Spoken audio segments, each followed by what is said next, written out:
Kamu pasti sudah pernah melihat tumbuhan kan? Kalau begitu, pasti kamu bisa menjawab pertanyaan simpel ini. Apa sih zat yang dihasilkan tumbuhan? Mungkin ada yang menjawab gula, H2O, atau akan O2. Tapi tunggu dulu. Bagaimana dengan tumbuhan yang dipakai untuk bumbu masak, untuk obat, dan berbagai hal hingga kecantikan sekalipun? Untuk menjelaskan itu semua, kita perlu mendalami tentang metabolisme.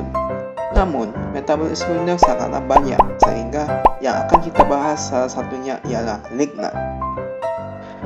Lignan, saat kita dihadapkan dengan istilah tersebut, mungkin sebagian dari kita akan bertanya-tanya tentang apa itu lignan.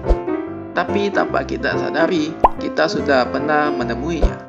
Ya, lignan atau disebut juga senyawa polifenol sering kita temui pada makanan biji-bijian seperti biji wijen dan gandum utuh. Kita perlu tahu jika lignan tidak terdapat pada semua tumbuhan. Itu dikarenakan lignan bukanlah senyawa pokok untuk tumbuhan terus bertahan hidup, atau singkatnya metabolit prima. Terus bagaimana cara lignan dapat terbentuk di suatu tumbuhan? Dalam fitokimia, lignan ini dibentuk oleh tumbuhan melalui serangkaian proses yang disebut biosintesis, tepatnya melalui siklus asam sikimat. Siklus ini merupakan siklus yang memproduksi fenilalanin dan tirosin. Keduanya akan membentuk senyawa fenilpropana dan baru dari gabungan senyawa fenilpropana dihasilkan senyawa yang bernama lignan. Senyawa lignan yang sedang kita pelajari ternyata memiliki beberapa jenis golongannya, tetapi jangan pusing dulu karena akan dikasih tahu oleh kakak kita yang satu.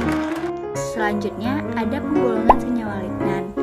Nah, berdasarkan cara di mana oksigen terinkorporasi pada cincin inti dan pola siklisasi dibagi menjadi 8 kelompok. Yang pertama ada fluorofuran, yang kedua ada furan, yang ketiga dibenzylbutan, yang keempat dibenzylbutyrolacton, yang kelima aryl tetralin, yang keenam aryl naftalen, yang ketujuh dibenzosiklooctadiene, dan yang kedelapan dibenzylbutyrolactol. Nah, selanjutnya sifat-sifat senyawa lignan. Yang pertama, cincin aromatiknya selalu teroksigenasi. Yang kedua, lignan alam mengandung satu atau lebih atom karbon asimetrik dan aktif optik. Yang ketiga, lignan berupa zat padat ablur terwarna dan yang menyerupai senyawa aromatik sederhana yang lain dalam perilaku kimianya. Yang keempat, lignan kadang dijumpai sebagai glikosida. Yang kelima, senyawa neolignan strukturnya lebih heterogen. Yang keenam, non-lignan mempunyai 5 atom karbon dalam rantai alifatiknya. Yang ketujuh, dilignan terbentuk dari 4 satuan C9. Yang kedelapan, lignan merupakan kandungan kimia aktif dalam tumbuhan obat tertentu. Selanjutnya, pemanfaatan lignan di bidang farmasi. Nah, apa saja sih pemanfaatan lignan di bidang farmasi? Nah, yang pertama itu, pada tanaman, resin yang diperoleh dari akar Podophyllum cordatum telah lama digunakan sebagai obat bisul.